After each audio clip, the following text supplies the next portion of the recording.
Welcome to Beyond the Glory, the podcast that takes you deeper into the untold stories, raw moments, and defining victories that shape the world of sports.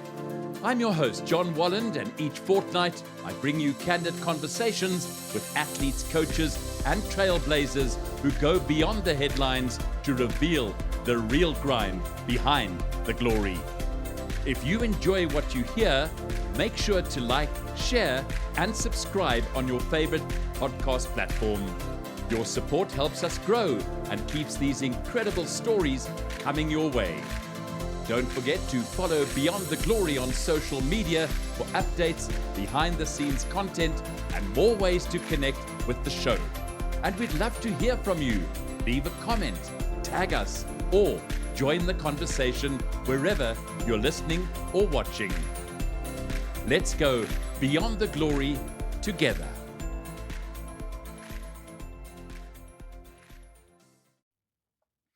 Absolutely delighted to have Professor Tim Noakes as my guest on Beyond the Glory today.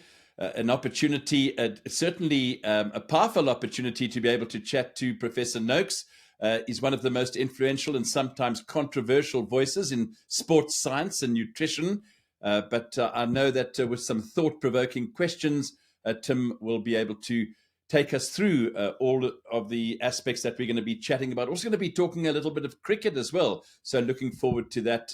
Many of you may not have realized that Tim is an absolute ardent cricket fan. And so we'll also delve into that aspect of Tim's passion and love.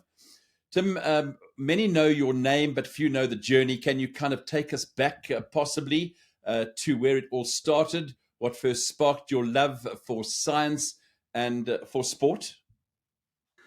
Yeah, so I graduated from matric without knowing what I wanted to do. And then fortunately, at least within a year, Chris Barnard performed the world's first human heart transplant here at Groote Schuur Hospital in Cape Town. And that influenced me, and I decided I wanted to study medicine. So I got into medical school and did my training and realized I wasn't really cut out to be a practicing doctor. I was more interested in working out how they work. So rather than treating people, I'd rather understand and write the textbooks rather than read the textbooks.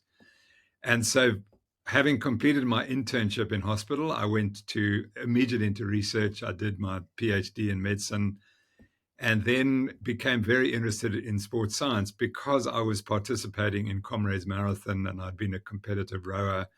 And for example, in my first year at medical school, the coach for the British Olympic crew came out to South Africa and gave us a lecture. And he spoke about lactic acid and fatigue, and he drew diagrams on the blackboard. And I said, that's what I'm going to study. And so I did. Brilliant. And actually proved that lactate's not the problem. It's a brain issue that's explaining why you get fatigued during exercise. So I then was appointed as a lecturer in sports science at UCT.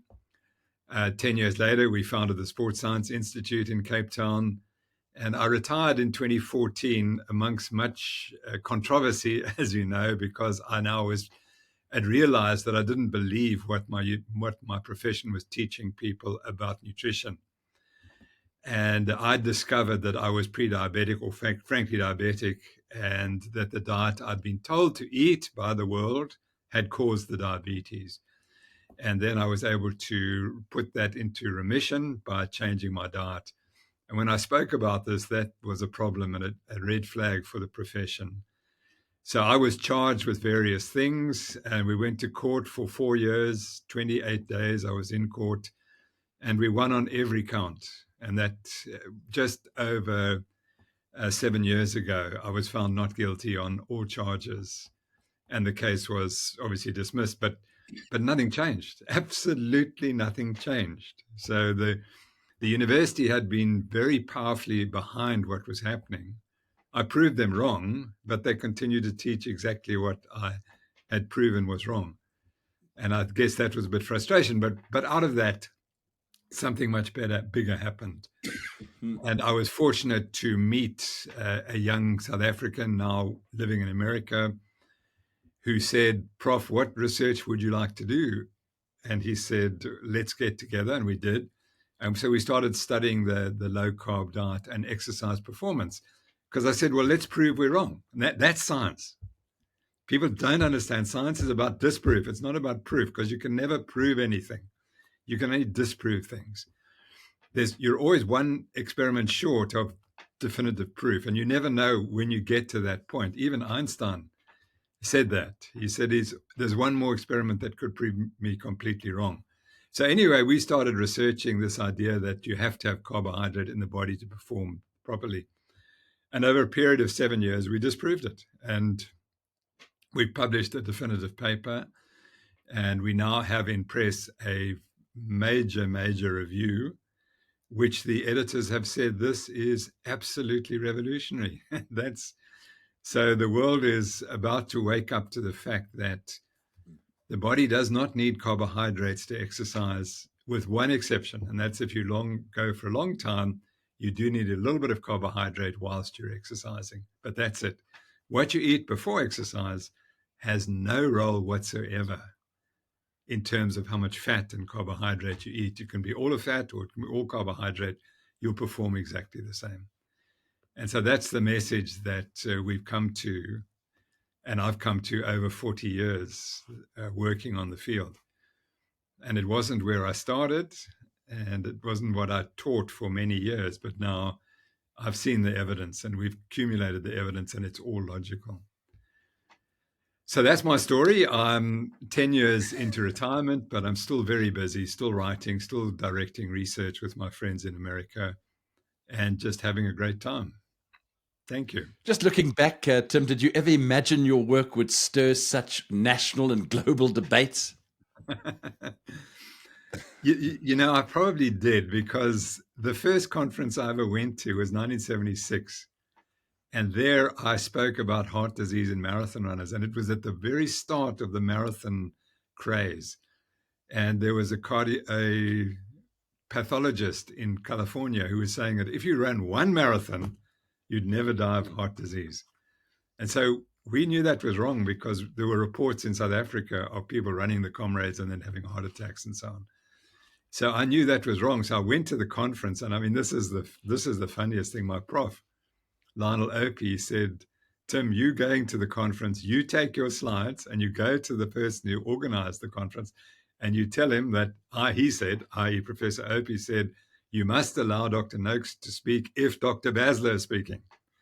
So there was Dr. Basler. He got up and says, if you run, you'll never have a heart attack. And then I got up and I showed evidence for heart attacks in marathon runners. And then I was hit from all sides. The audience were very unhappy. So it started. I mean, I just don't understand. In science, the only thing is the truth. That's all that matters.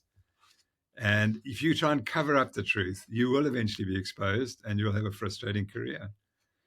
So if I'm wrong, I say, I'm sorry, I'm wrong. And that's fine. And that's not being controversial. That's being a proper scientist. And that's what people don't know. People say, Noakes changed his mind. I mean, that's what you're meant to do in life. And particularly if you're a scientist, you're meant to change your mind. So the public just often doesn't understand what the scientific process is. Like they say, hindsight is the perfect science. Not so, Tim. But, I'll never forget in 1977, thereabouts, I think it was, it could have even been 1978, when you were very much involved in a running shoe, which was marketed by Adidas, called SA Runner. And that was an amazing shoe, I must tell you, because I did my first comrades in 1976. And at the tender age of 18, when you were permitted to run in those years at 18, now the rule is 20, but I'll never forget, it was like running on cushions. It was just absolutely incredible. That was a lovely invention, wasn't it? I mean, what made you, what was so inspirational in you making that shoe, giving it a slightly, a considerably bigger cushioning type effect, a bigger heel and that sort of thing, compared to the shoes that were available at that time? John, one of my great sadnesses, I don't have a copy of that shoe. I never kept, I've got this whole selection of running shoes, which I kept. And I kept brand new ones. So I've got the whole history of running shoes. And what you'll find really interesting was recently I got an award from my school, my old school. And I had to stand up in the chapel, this most sacred building, in front of all the schoolboys, in front of the altar. So I'm standing right next to the altar. And I thought, well, you better tell the truth here, because otherwise someone's going to get very unhappy with you. Yes. And normally when doctors speak or scientists speak, we have lots of slides, and it's easy to talk with slides. That's simple. And I literally spent 6 months thinking about what I would say in front of this audience. And they were obviously young men, and you want to give them something of importance. And eventually I came down to the realization that the most important factor in my life was the development of the running shoe. And, that's, you think, and you've hit on it. And it wasn't me, it was Phil Knight and Nike. And he had this crazy idea as he just graduated from college. And he'd seen that the Japanese were making better shoes than anyone else in the world. And he also knew that the Japanese made the best cameras, whereas Germany previously made the best cameras. Right. And he's asked the question, will Japan do for running shoes what the Japanese makers of cameras did to the German makers, because they then became the dominant force? And his crazy idea, for which he sold his car and he borrowed $1,000 from his father, and he flew to Japan and he met the guy who makes the Japanese running shoes, Mr. Onitsuka. Yeah. And he said to Mr. Onitsuka, I'd really like to import your shoes into the Northwest state in America. And so Mr. Onitsuka said, well, what's the name of your company? And of course, he didn't have a company. He had nothing. He was just out of college. And he came up immediately with Blue Ribbon Sports. He said, it's Blue Ribbon Sports. And so then they signed a contract, and he started bringing the shoes in. And then he gave it to Bill Bauman, who was his athletics coach. And Bauman looked at the shoe and said, well, there are ways we can improve it. And over the years, they improved it.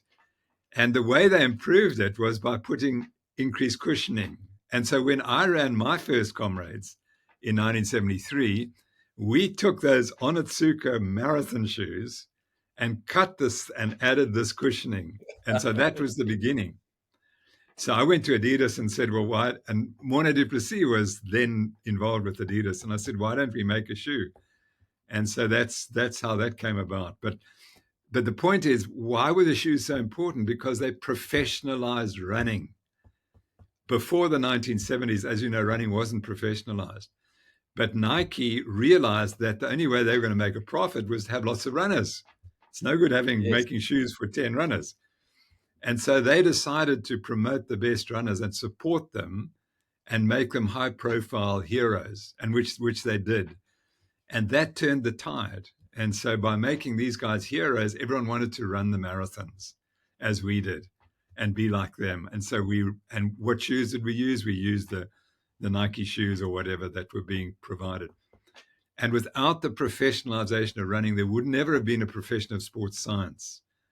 And that's where I got in. So I was just lucky to be around at the right time when it all started. I wonder if anybody has a spare pair of those SA runners that Adidas brought out. Wouldn't it be wonderful if somebody had kept it like a classic car, for example, in their garage in a box, I mean, wouldn't that be wonderful? I'll pay a lot of money for them. I promise you could auction it off, that's for sure. That certainly was a lovely shoe. You've worn many hats, of course, as well, Tim, author, researcher, runner, so much more. What's the identity that's most true to you, who you are today, would you say? I tried to publicize good science. I mean, that was when I started writing in 1972. And again, this was just an amazing chance. My great friend was Dave Levick, who won the 1973 Comrades, because he influenced me. Because I'd stopped rowing in 1972 and I just wanted to run the Comrades, because he had come second in the Comrades in 1971. And he'd come from behind, and it was just amazing. And then I walked into the athletics club at UCT, 1972, and there he was. He transferred from Wits to Cape Town. Yeah. And I mean, there was like me seeing a god, there he was. Wonderful. and I decided then that I needed to run the Comrades, and he helped me with the training for the first year. And then he won that race in amazing form. It was one of the great finishes in the Comrades. So that kind of got me into running. Sorry, and the point of the story was that he said, Tim, I want you to write for my magazine. He was publishing a magazine called the Road Runners Club or something. And I published an article, and he sent it to Runner's World in America, and they printed it. They reproduced it. And so I said, well, that's what I can do. I can write for the public. And so that's, I think, what I became an advocate for science, for sports science, for the public. And I think that's, but I was, also, I think I was a good scientist, and I did some really, really good research as well. And that's interesting because people said, how did you do it in South Africa? It wasn't, and the irony was that South Africa was the only place I could do it because I Yeah. had access to so much. And I was lucky that early on, I just knew you must study what's in your environment that's unique. That's the key to being a good scientist. And what was unique was the Comrades Marathon. There was no other race in the world which had 2,000. In those days, 2,000 runners. It was an enormous race. And we had 2,000 runners running the Comrades. And I thought, that's it. No one else. They've got 100 runners in the London to Brighton race. They've got 100 runners in races in America, but no one has 2,000 runners. And then of course the marathon craze took off, and then marathon running became very popular. And then the triathlons came along, and the triathlon lasted the same sort of time that the Comrades last. So it's a bit longer. So we were right we knew what was happening in the metabolism in the Comrades, for example.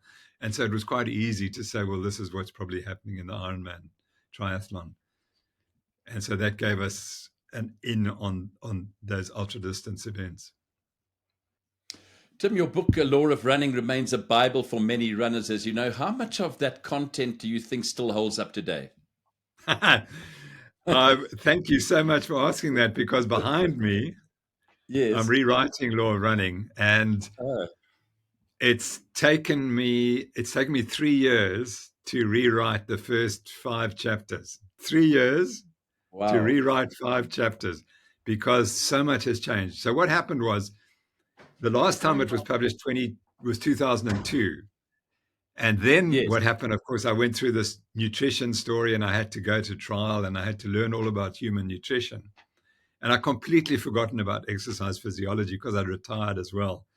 So then when I got through that, and then we'd done this work with the Americans, I knew that a lot of it was now finished. It was gone. So I started rewriting Law of Running, and it has been unbelievable because I've been able to change everything that was wrong in that book, Yeah. which, as you said, is considered the Bible. And unfortunately, that Bible is the Old Testament. And now we've moved on, without being blasphemous, to the New Testament. And the new book is going to be totally different and totally up to date. And it's really exciting. I get up every morning excited because I never know quite where it's going to end. So I started writing, taking the old book, which was what it was in 2020, and now I've worked to it what the truth is in 2025. And the change is light and day. So it's really exciting to be doing this. Oh, absolutely wonderful, Tim. And so looking forward to reading your new edition. When will that be up on the shelves? I think by Christmas next year. I know that sounds a long lead in, but there's a lot of work to be done yet. I'm pretty well done, but I've got other co-authors now who are helping me write the book. And so we've got to get their chapters in order. And once we do that, then it has to go to the publishers, and it takes 6 to 8 months to put a book like this into print. So the goal is Christmas next year. Oh, lovely. What's one common myth in sports science that still frustrates you when you hear it repeated? Oh, carbohydrate loading. I mean, that's the one that really frustrates me because, I carbo loaded and developed type 2 diabetes. And I did that because I have family history. I've got a very bad family history of diabetes. And I have this condition called insulin resistance. Now, if you go to the Comrades Marathon and you watch the guys finishing after 10 hours, a lot of them have what I had. They're pre-diabetic. And they're being told by the nutritionists and by the comrades organizers themselves that they must eat more carbs, when that is the worst advice they could possibly get. Because what's going to happen is that they are going to develop prediabetes and diabetes if they continue that. You cannot outrun a bad diet. If you have insulin resistance like I do, and you eat a high carbohydrate diet, there's only one outcome, and that's diabetes. And diabetes is probably the worst disease you can possibly have. It's right up there with cancer, probably worse, but people don't understand it. And in this country, there's something like 10,000 people a month are newly diagnosed with diabetes, and every one of them will die from that condition. And it's an awful, awful death. And so I get very frustrated when I say, here's the evidence. You don't need that carbohydrate. You can do just as well, if not better, by eating fat and protein and not including much carbohydrate. But that message just doesn't get out. And, I went to court to fight that message, to get that message out, and still not working. So that, I think, is what really frustrates me. And so hopefully when people read the book, they'll at least realize, oh my gosh, here's all the evidence why I don't need that carbohydrate. I don't really, it doesn't matter what I eat in terms of carbohydrates or fats before the race, that my performance is not going to be affected. The only thing I need to do is take a little carbs during the race, and that will give me the perfect race. From elite athletes to everyday fitness warriors, what's the most important performance principle that you think that we possibly overlook? Training. Yeah. Everything is training. And what happened was the industry came along and found this miracle called muscle glycogen. The muscle glycogen is everything. And if you don't have muscle glycogen, you're not going to run well. And how do you get muscle glycogen? You do it by eating lots of carbs, particularly the night before you load up on pasta. And so what happens, you watch the people getting interrogated. Oh, I had a bad run because I didn't eat enough carbs. Yeah. You got a bad run because you didn't train enough. That's the key. And and people train much less than we did in the 70s. You'll remember this, when we were running marathons in the 70s, the race ended after 3 hours. If you didn't finish within 3 hours, there was no one to greet you. That's right. That's a slight exaggeration. Maybe it was 3.5 You're on your own. Yeah. They'd closed up and gone home. Yes, exactly. And then along came the great marathons in the big cities. And then there was in endless time, 6 or 7 hours. And you didn't have to train that much to finish in 6 or 7 hours. And that all changed. And then it became a social movement, which was great. I think it's fantastic that people should run and enjoy the company of others and enjoy the moment and feel good about themselves, etc. That's fantastic. But the cost has been that people train less, and then they blame somebody else because they didn't run well. So training is the key. That's, if you want to do well, you better get out there and train. I just want to get back to the carbohydrate, aspect that we discussed as well. How do you respond to critics who say your stance is extreme or possibly not backed by enough large-scale data? That's lovely, because and I often don't claim things, but I know more about carbohydrate metabolism during exercise than anyone else in the world. And I've been studying it for 40 years. Sure. And I've read the literature I've read everything. And you'll see when the book comes out that is the case. And then people who've never read the literature or never done one experiment come and say, oh, but he doesn't know anything and he selects, he's a selective. That's nonsense. Mm-hmm. So in the process of doing this research with my friends in America, we wrote for 4 years, we wrote a review, which went to 100 type pages. And we submitted it to one of the leading journals in the world. When they say there's an upper limit of 50 pages, that's it. The article is so good. They said, we cannot take one word out of this article. It is so good. Brilliant. It is so revolutionary. And that's all the evidence we put together. 600 studies, and this is what they show. And so anyone who says there's no evidence for what he says, that is a typical argument. Because what they don't say is he's wrong because of this. They don't say that. And that's science. Science, tell me what I'm doing, what's wrong, and then we can debate it. Don't tell me I didn't read the literature or he's a conspiracy theorist. That's the other thing that gets thrown at me. No, that's not an argument. Or he's anti-vaxxer or something. That's not the argument. The facts. Let's stick to the facts. And so as soon as someone says that, you know that they haven't got the facts and they're not interested in the facts. And that, unfortunately, is the culture that we live in today. People don't read enough. They don't know what's happening, and they become instant experts because somebody else said it. And that other person then is the person who they believe. And I don't believe anything. I just believe what's published in the literature. And it takes effort to read that. You have to go. So the key to that long article, that 100-page article, is a paper published in 1939 in German. And they found something that everyone ignored because it was written in German and no one bothered to translate it into English and read the article. So I got my friends, German friends who I was in medical school with, to translate the article. And there it was, plain as day. In 1939, it was established how carbohydrates work and how they allow you to run for longer. Absolutely established. The gospel, well known. Then we changed in 1967 because of a new technique that was developed, which could now measure muscle glycogen.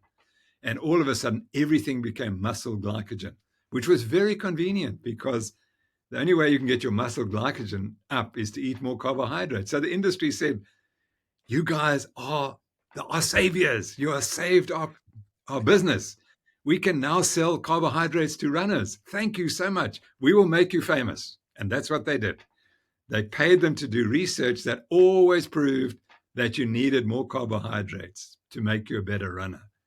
No one got paid to do the studies we did, which showed the opposite. And it took so many years. It took so 1967, the change comes about. Now it's all muscle glycogen till 2025, when we show it's not. We do the definitive study. It takes that 50 odd years for someone to have the courage to say, actually, we're going to see whether it's true or not. And we've proved it's wrong. And why were we the only persons in the whole world who had the courage to get up and say, we don't necessarily believe you? Because we weren't funded by the industry. We were independent and we could do what we liked. And that's the reality. So we went out there, we proved it wrong. And of course, industry is going to fight it, and they're going to keep telling runners to eat lots of carbohydrate. And I'm going to keep telling people that if you want to have your health when you're 60 or 70, you better not eat all those carbs when you're 20 or 30 or 40.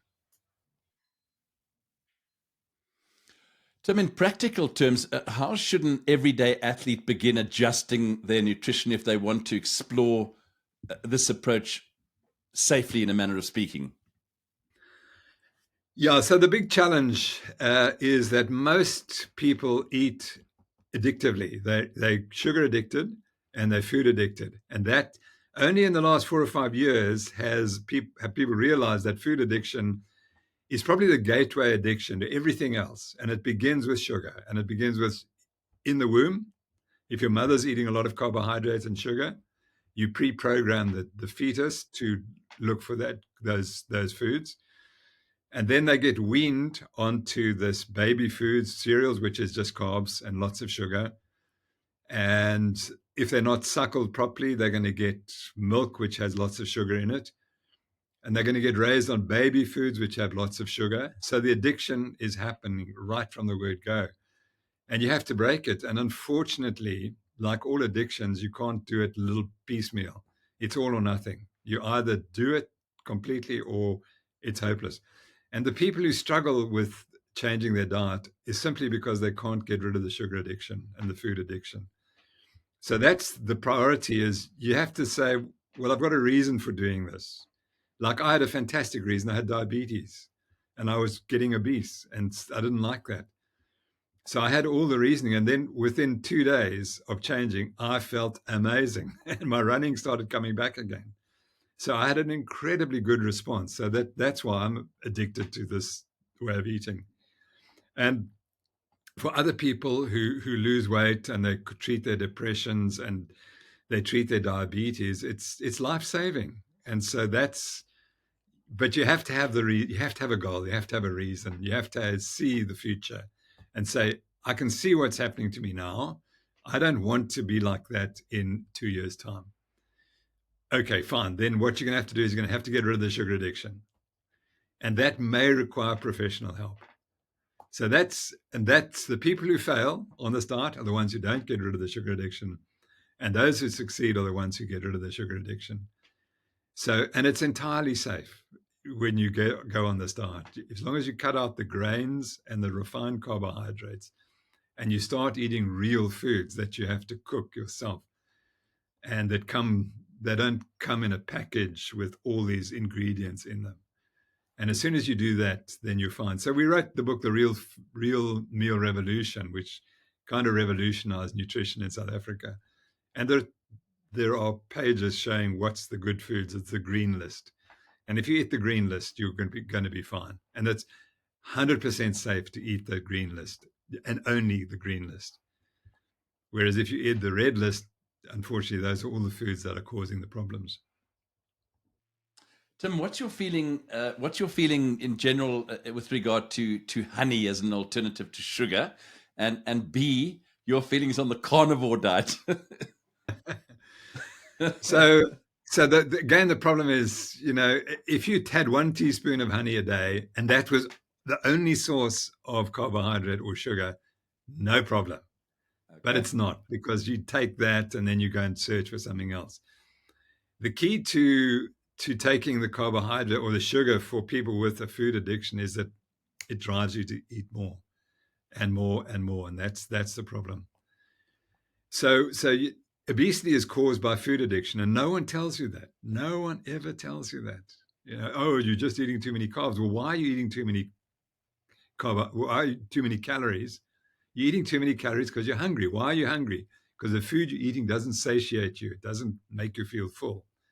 And I always tell people, if you get up in the morning and you have bacon and eggs and sausage and you eat yourself full, you don't have to eat again until 4 o'clock in the afternoon. And they say, what? That's not possible. We'll try it. But you get the cornflakes and those things, those refined grains, and then you add sugar to them and you have a whole load of sugar elsewhere. And you're hungry in 2 hours. That's not normal. Because those foods are not designed for human consumption. We grew up on the carnivore diet. That's the next question you asked. The reason why we are human is because 3 to 4 million years ago, we started killing animals. And that changed our physiology completely and our biology. And it makes meat the key substance for a healthy life. And of course, that doesn't fit with the globalists' agenda. We're trying to stop farming and the net zero story. They want to take meat out of the diet and replace it with plant-based foods. Well, that's just going to make more and more people very undernourished. Tim, just moving on to some other aspects in terms of the NOAKS Foundation and advocacy. Tell us more about the NOAKS Foundation. What's the mission and how can people get involved? Well, when I wrote The Real Meal Revolution, we got it sold so well that I got royalties worth R1 million, and I didn't want them because I wanted to invest them in something else. So I was advised to start the NOAKS Foundation, and we've been going now for 10 years, and we're a tiny organization. Please, let's not think that we're hugely important. We're not Bill Gates. We're a tiny little operation. And our goal is to promote the idea that nutrition is very, very important, and the correct nutrition is even more important. So we fund research, but our main goal is advocacy. And one of the spin-offs is a thing called the Nutrition Network, which is a commercial company which educates doctors around the world and other people as well, anyone involved in the medical profession. We educate them on proper nutrition and why it's so important. And we've had now thousands of students that we've graduated. And we believe that educating doctors and nurses and dietitians is critical because they influence so many people. So what we started with the idea of changing the world one meal at a time. Now it's one physician at a time or one medical practitioner at a time. And so that's what our goal is now, is to help these doctors. And one of the key things that they all tell us is that they're completely isolated. That the moment they start talking about a healthy diet, which differs from the guidelines that have been given for so long, they get excommunicated from their profession, just as I was. But we're ahead of the game because Robert Kennedy is now the director of health in the United States. And he has already started to promote our diet, not our diet, but the diet that we speak about, as the healthy solution for North Americans, because they have the worst health of any country, and their obesity rates and diabetes rates are appalling. And he's the one with the courage to say, I'm going to stop this, and I'm going to stop industry giving us bad food. The first thing he's done is to take all additives out of food. And you can even see that Pepsi Cola and Hertz are announcing they're taking all the additives out of their foods. So that's the future. It doesn't matter what people say. That is the future. And it's being led by people like Robert Kennedy. So what we said 10 years ago and what we went to court for is now government policy in the United States. It's going to take time to get it into South Africa, but it will come. Eventually, people will realize that if the director of health in North America says this is what North Americans are going to do, people are going to say, well, gosh, maybe they're onto something. I know you're deeply passionate about public health as well, Tim. What do you see as the biggest nutritional crisis facing South Africa today? Oh, the fact that maize provides 40% of calories. That's the problem. And I understand it's an economic reality and so on, but maize only became the staple food in South Africa in about 1920, 1925 or so. And it's a disaster because we're just not designed to change from a meat-based diet to a maize-based diet. So that's the problem. We need to get people back eating real foods. And it's expensive, but there's a lot. Diabetes is expensive, and we talk about a national health insurance policy, but that will fail because we can't afford to treat everyone if they got diabetes. You've got to stop the diabetes, and we know how to do that. You've got to get the diet right. So when I say maize, I mean all highly processed carbohydrates. That's what we have to get away from, and to start eating real foods again. And it's, do you believe is it possible to do it? But the point is that unless you say this is what we want to do, we're not going to get there.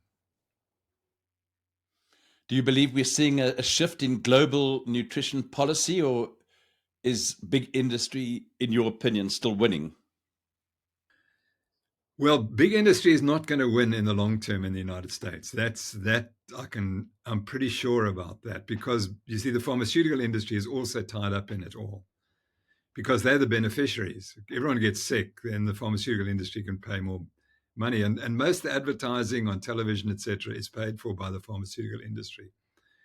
So we are exposed all the time to things to make us unhealthy in the guise that this is what you need to do to be healthy. But it's quite the opposite. And Kennedy is very rapidly attacking the pharmaceutical industry in North America. And the pharmaceutical industry is also strongly dependent on vaccination. And he said, no, let's go and look at vaccination and see what's the evidence that we need all these vaccines. And he's dissolved the committee that was prescribing vaccinations for North Americans, completely, just threw all 17 of them out because they were so conflicted with the industry. And that's a big blow for the industry, because if the industry becomes less wealthy, it's going to have less influence on what you should eat. Now that people don't understand the linkage, but there's a very strong linkage in that way. And so I think in North America, they will start to sort out their nutrition. And it will spread to the rest of the world because educated people will begin to realize that this is the wrong. But I just wish the universities would take a leadership here. But the universities don't take leadership because they're also controlled by the pharmaceutical industry. But once the pharmaceutical industry starts to lose its grip because it's so financially powerful, then the universities will have to fall in line and say, well, what should we do? Are we here to promote big pharma, or are we here to promote the health of the population? And slowly people will start to realize that they've been misled. And when you get sick and then you realize that what caused it, then you start to get a bit frustrated, I suspect. When you mention being misled, may I ask you what your feelings are in terms of drugs like statins, for example? Yeah, that's really interesting because it's all based on what we call associational data. In other words, the associational data was countries with eating more saturated fat had more heart disease. That's completely reversed. If you look at the European countries, that they were the person who came up with that idea, Ansel Keys, was highly selective. He chose 6 countries and ignored all the other countries that disagreed with his finding. Studies of the European countries show exactly the opposite. The more fat in the diet, the higher the cholesterol, and the better the people doing. They're having less heart disease, etc. So it was this associational study. Then they said, well, okay, everyone knows associational studies, you can't prove causation. Let's do an intervention. And the one that interests me was the Women's Health Initiative, which cost $700 million. Wow. And there was a South African in charge of it. And the South African was involved in my trial against me. So I've had a great interest in the Women's Health Initiative. And what I was able to show when I looked at the most recent reports, that they showed the following. They took a population of middle-aged postmenopausal women, and they then allowed one group to continue eating their normal diet, which had more fat in it, and the other group, they replaced the saturated fat, with the other types of oils, the unsaturated fats, polyunsaturated fats, and all the other healthy foods, lots of vegetables, lots of fruits, etc. And just don't eat dairy, don't eat these bad fats. And what they found at the end of 13 years, if you'd had a heart disease at the start of the trial, so you came in with disease of the heart, so you're the most obvious person to be affected by the dietary advice, because it'll show. If the diet works, you won't have another heart attack. If the diet doesn't work, you'll have another heart attack or something else. And they showed that those women who had established heart disease had a 67% increased risk of having a second heart attack if they followed the diet. Whereas if you continued on your diet, your risk was much reduced. So that proved that changing your diet made your arterial disease worse. Right. So even though your cholesterol may have gone down, as it did in most of these studies. So that's a definitive proof that it's not the cholesterol, it's something else that's causing the problem, and it's not the diet. And we know that the single most important risk factor for heart disease is diabetes. And diabetes doesn't work through cholesterol. It works through a whole lot of other factors. So if you have arterial disease, so what happens now is you go to the doctor, and he's interested in prescribing statins because he's rewarded for prescribing the statins, indirectly in many ways, and we won't go into that. And he's also captured to believe that cholesterol causes heart disease because he's never questioned it. So the moment you come in, he measures your cholesterol. If it's 5.00001, you're going to die tomorrow of a heart attack. You better take my statins. Meanwhile, when I went to medical school in the 1960s, and early 70s, we were taught a normal cholesterol is 7.5. That's what Chris Barnard, who did the first human heart transplant, taught us. 7.5 is a normal cholesterol. It's come down to 5. And now if you're 5.1, you put on a statin for life. Now, the only problem is that statins have huge problems in the long term. And For example, this is associational data. It's not proof of causation. Okay. Dementia starts in the 1980s, late 1980s, when statins were widely prescribed. The dementia crisis begins immediately those drugs are prescribed widely. And diabetes rates go up with statins, and you get muscle disorders and a whole bunch of other stuff. And the data shows that if you take statins for 5 years, your life expectancy is increased probably 3 or 4 days. That's it. But Wow. you're never told that. And the tragedy is there is a cause of heart disease, but we don't know what it is because it was assumed that it's cholesterol. So the research was completely stopped. If you wanted to go out and say, I've got this other drug I'd like to study to see if it prevents heart disease, you'd never get any funding because pharma says, no, we know the cause, it's statin, it's cholesterol, and we use statins. So I think you have to read the literature, and I would be the last person to prescribe statins. Absolutely. There are natural products which have a better safety record and a better long-term outcomes. But they're not studied enough for me to say that they're definitely the solution because they're not sold by the pharmaceutical industry. So you have to look at all sorts of ways, and there's at least 5 or 6 things that you need to do to reduce your risk of heart disease. And lowering your cholesterol isn't one of them. Absolutely not. Tim, maybe just if you could touch a little bit on antihypertensives, CCBs, calcium channel blockers, those sort of things, those drugs. Yeah. So again, if you're insulin resistant, that is the cause of hypertension.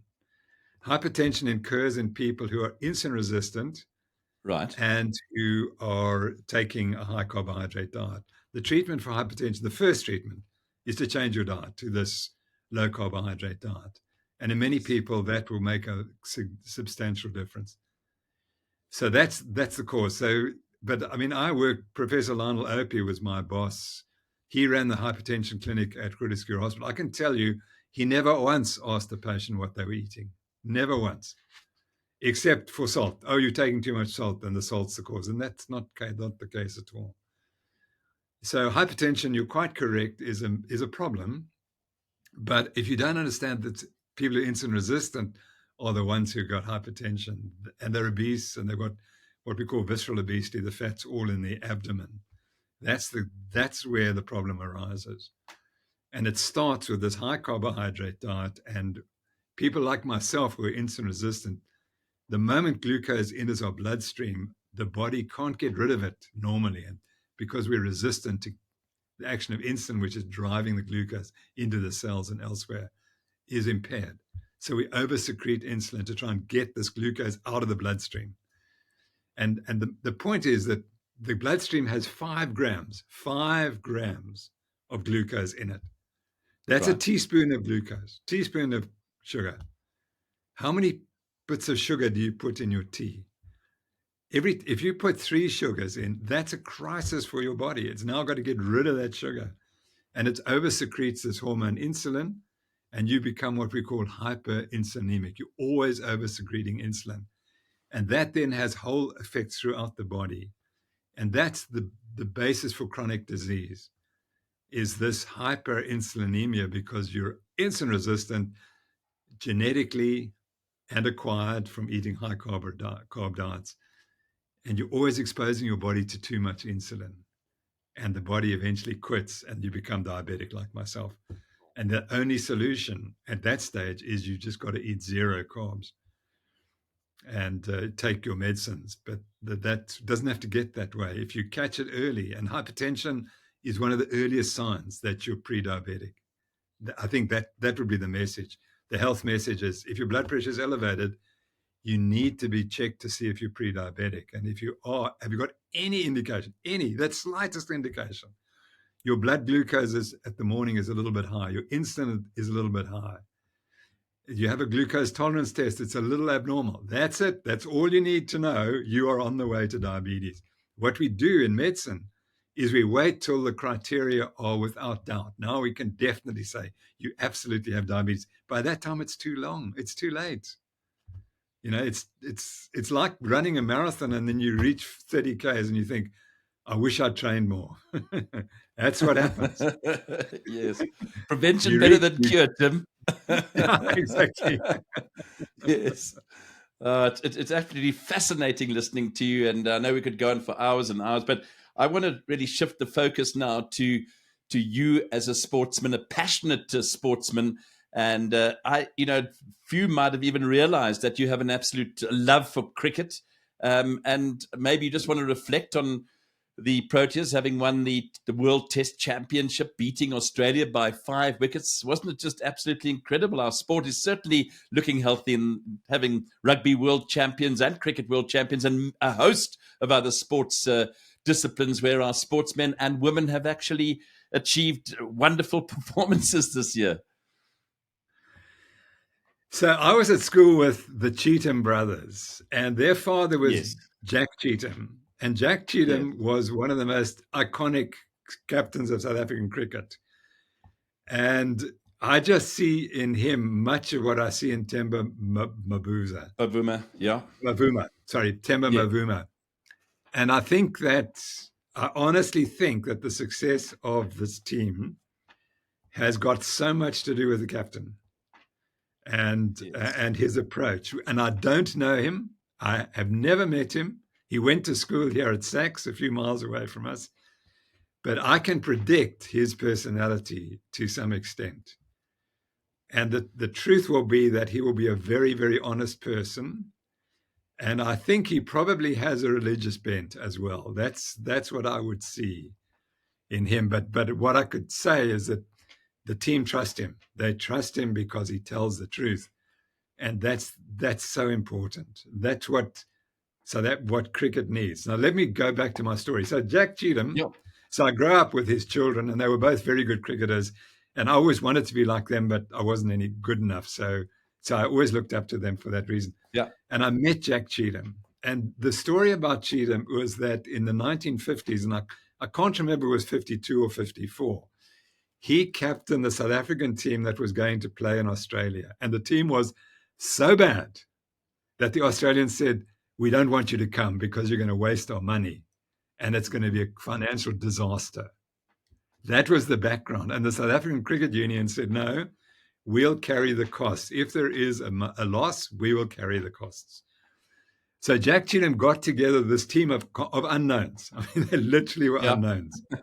Yes. And they gathered in Cape Town and they got on the boat to go to Perth. And it took a couple of Yes. weeks to get to Perth. And Jack Cheetham started his work on the boat. And the first day he calls in Hugh Tayfield, who's the off-spin bowler for Transvaal. Yes. And Tayfield, as far as I know, had never played an international game. He was a good local bowler at provincial level. And Jack Cheetham said to him, "Hugh, you are going to have the best bowling averages ever by any bowler visiting Australia because you are the best bowler in the world." And 3 days later, Hugh Tayfield is going around telling everyone else, "I'm the best bowler in the world. Jack told me." You see? I love it. Absolutely love it. And there was another batsman, the leading batsman. I forget his name. It began with an E. He said exactly that. He said, "You are going to have an unbelievable trip in Australia. You are going to score the most runs." So they go to Australia, and I think they lose maybe the first test. And very early on in the test series, Australia scored 500 in the first innings. And South Africa came back and won that test match, which was phenomenal. Amazing. Anyway, it goes, and they played 4 tests, and it's 2-2. Australia 2, South Africa 2. South Africa was not expected to win anything. And the final day, I think it was rained out or something happened, but they were on the verge of winning, and the rain came. So they were cheated of victory, as I recall. But anyway, the point was it ended 2-2. And this was a team that was said that would never achieve anything. Hugh Tayfield was the best bowler, and he had a record that was only beaten by very few other bowlers. And remember, the British go there every few years, and no English bowler had a better record than he did. And this is a guy who came from nowhere. And the batsman did exactly the same. But Jack Cheatham was also very good because he got the team very fit and their fielding was exceptional. The level of the fielding ability was went to another level. So that was the background that I knew about that. But of course, I was still too young. I didn't follow that. Yeah. But then by the time I did follow cricket, which was about 56, 57, South Africans were not doing well. In fact, we were doing rather badly. And I remember 1960, I think the English came here, and I think the Australians. I remember going to watch a test match and we were slaughtered at News. I remember guys, an Australian scoring 200, and I was so angry because I watched the whole day and he scored 200. And that wasn't, for me, that wasn't great. So we went through this period. And then 1963, something happens.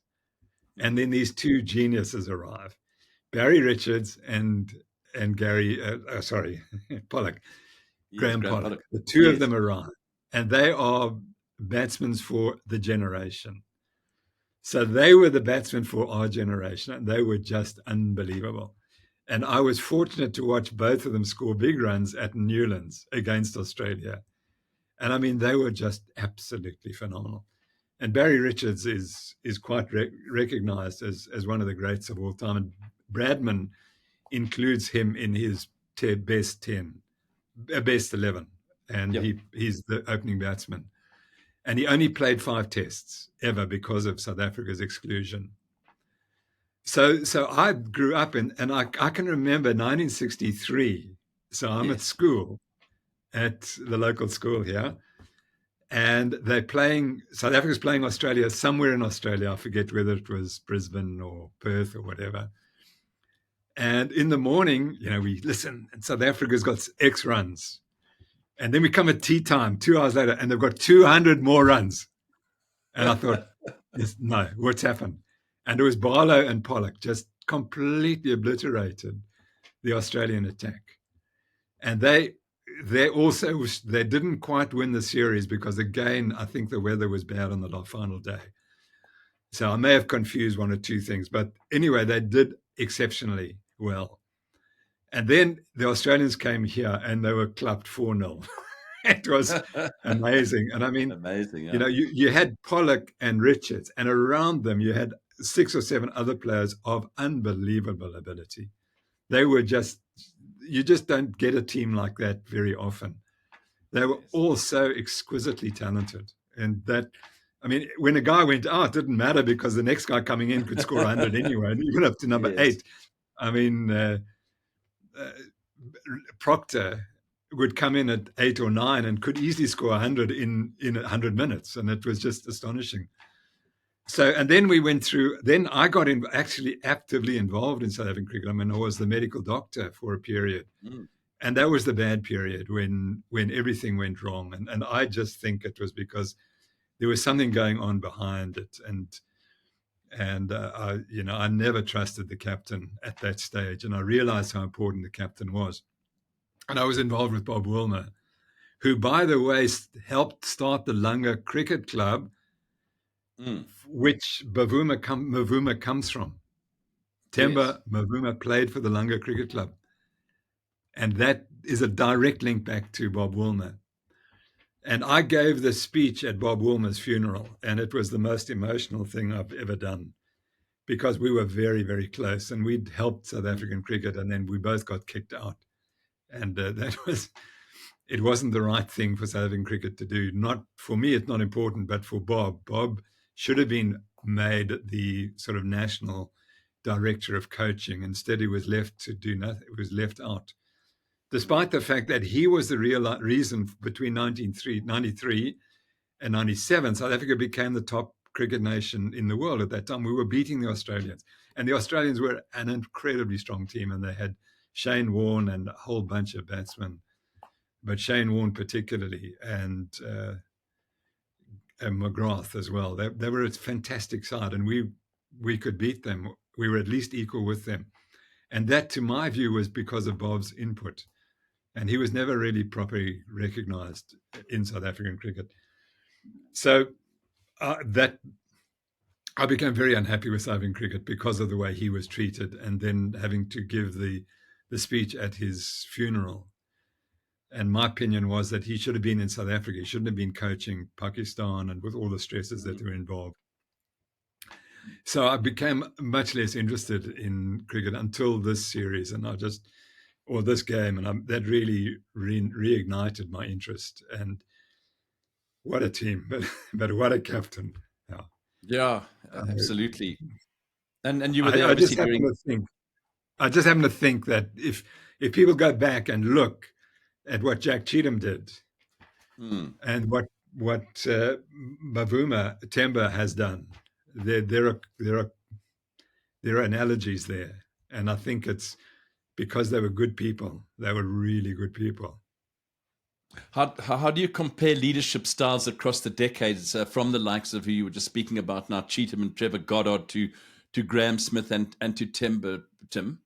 Yeah, I didn't know Graham Smith because he obviously did an amazing job as well, and so but I know nothing about him. But he was clearly a brilliant player, and I just think those are the people who made a real difference to South African cricket, and who really lifted up the players and made them believe in themselves. And I mean, if you look at this team, it's understandable why people thought they wouldn't have a chance, and why the British were so rude about the team.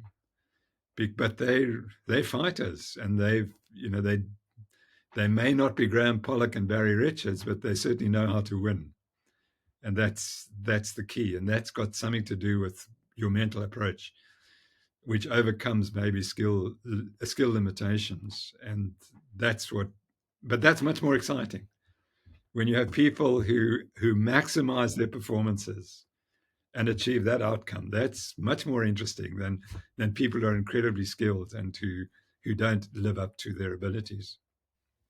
What lessons, Tim, before we conclude? It's been absolutely fascinating. I've really enjoyed chatting to you. I know we could chat for hours, Tim. I'd love to be sitting with you and having a cup of tea and maybe a scone or two, and maybe not a scone. We Do you wouldn't be ever have eating a scones, no. now, do you ever have a pizza, by the way, every now and then? You sort of get a craving for one? Because I've often thought, imagine if you went to a restaurant and there was Prof. Noakes having a pizza, everybody would be, thinking, you're only human at the end of the day. Absolutely. Yeah, absolutely. So, well, fortunately, I absolutely don't eat carbohydrates, and I don't eat Okay, no, I sugar. So understand. that's, No, I understand. Oh, that's good. but and pizza makes me feel sick, but it used to, but I never realized, until you get that out of the Yes. system. Yeah. So no, if Interesting. you say you're going to serve me a T-bone steak, I'll be there tomorrow. Oh, Absolutely. lovely. Yeah, I'll certainly join you for that, or a ribeye or something like that. One I can't Oh, afford, but T-bone would be more affordable. What yeah. lessons do you think that the young cricketers today can learn from our past, both from the triumphs and the turbulent times, Tim? Yeah, I just, I'm amazed at the quality of cricketers we are producing, and the numbers, and their commitment. I mean, and when we look at rugby, the same. I mean, look at how the demographics has changed for so dramatically, and as the demographics have changed, the teams have got better. That's what really exciting. Certainly in rugby, the old white run teams or white dominated teams were not what these teams are now. We've got so many astonishing young players of color. That's the really big change, and that's so exciting because it's not going to change. We've got so many talented young black players in all the sports. You look at the sprinting. I mean, who would ever have said that South Africa would produce some of the best sprinters of all time in the world? I mean, it was always black Americans, and our guys looked smaller and less powerful, yet they run with such brilliance. So I think that it's a great time to be playing sport in South Africa, because it's like we were in the 1970s, where we had Barry Richards and Pollock and all those guys to inspire the next generation. And unfortunately, that was all cut away because of South Africa was correctly excluded from international competition. But now we have the opportunity again with the rugby, with the cricket, with the athletics, that the next generation will see that this is the standard. I became a great friend with Barry Richards. I'm not a great friend, but I mean, I knew him quite well, and we communicated. And I told him, I said, Barry, you changed my life. I watched you bat at in Newlands and score an enormous number of runs in the first 2 hours of the Test match. He was at probable he could score 100 in the first 2 hours of a Test match. That's how good he was. Yeah. I mean, when have we seen that again since then? And I said, you were world class. You were absolutely world class. And I said, that's what I want to be. I want to be world class in what I do. And I think that's what Temba Bavuma and his team can show us, and the rugby teams. Let's be world class in what we do, just as they are. And how do they get there? Commitment and teamwork and self-belief and lack of arrogance, absolute lack of arrogance. And those, just got to look at those people as an example. Barry Richards, he was so self-effacing. I asked him, so Barry, what was the key to your success? And he didn't really know. I asked him from a science point of view, and he had to bat differently. Yes. And we developed this technique. What I realized, the last thing I ever spoke to Bob Woolmer about was I showed him a picture of the top 100 batsmen in the world over time, and they all lifted their bats out to point or to second slip on the back lift. And I said, but Bob, you don't coach that. You coach Jacques Kallis' approach, which is you take the bat straight back to the wicket. And Jacques Kallis is probably the greatest cricketer of all time. And he got away with it. But if his bat had gone towards second slip, he would have had even more success. And so now if you watch all the top batsmen, they all do that. They all lift the bat out to second slip. And Bob said, when I get back from Pakistan, we're going to talk about this, Tim. But he never got back. And so that was left. But I wanted to see if Barry Richards, did he lift straight back or did he lift out to second slip? And it seemed to me he lifted straight back. So that's such a disadvantage. Yet he could score runs very quickly, which tells me his brain was detecting the delivery even before it was bowled or just as it was released. He knew it because it's very difficult to hook and do other shots if your bat's going straight back. And that's why the modern cricketers all lift out towards second slip and then they can clap the ball all over the field. But I think he could do it even though he had this restricted backlift, which meant mentally his processing of the delivery was just so amazing. I remember watching him in that Test match in Cape Town. He was batting against Mackenzie, who was the leading Australian fast bowler. And he took 2 steps out to him. He bowled a fast ball. He took 2 steps out and he clapped him straight drove for 4. I'd never seen that before. I couldn't believe it. I mean, it's happening now, I'm sure. But that was something I'd never seen before. Tim, it's been absolutely fantastic chatting to you. Thank you so much for so much. Just appreciate your insightful views on everything. And it's been an absolute honor and a privilege. Do you still run a little bit? Do you still jog? Do you hike? I'm more walking now, but I do try to jog a little bit. So, but no, I'm definitely at the age where I think it's probably better just to walk. Unless you Louis Massane, of course. Yeah, that's right. 73. What a performance. Wow. Incredible. Yeah. Lovely. Yeah. Oh, Tim, thank you very much indeed. Nice to chat. Is there anything else, perhaps in conclusion, that you might like to add that I might have omitted to ask you? No, I think we did everything, but it's just lovely to chat to you again. And thank you for what you've done. Beautiful, yeah. For sport in South Africa and for always having this beaming, positive approach to life. I've always appreciated very, very much. And I've always appreciated you and always looked up to you. Thank you very much for your time. And I look forward to seeing the entire interview on Beyond the Glory, which will be featured in the not too distant future, maybe in a couple of weeks or so from now. Thanks, Tim. You take good care. Thanks, John. Same to you. Into the untold stories, raw moments, and defining victories that shape the world of sport. I'm your host, John Walland, and each fortnight we bring you candid conversations with athletes, coaches, and trailblazers who go beyond the headlines to reveal the real grind behind the glory. If you enjoy what you hear, make sure to like, share, and subscribe on your favorite podcast platform. Your support helps us grow and keeps these incredible stories coming your way. Don't forget to follow Beyond the Glory on social media for updates, behind-the-scenes content, and more ways to connect with the show. And we'd love to hear from you. Leave a comment, tag us, or join the conversation wherever you're listening or watching.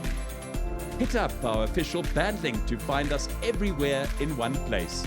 https://band.link/Beyond Glory.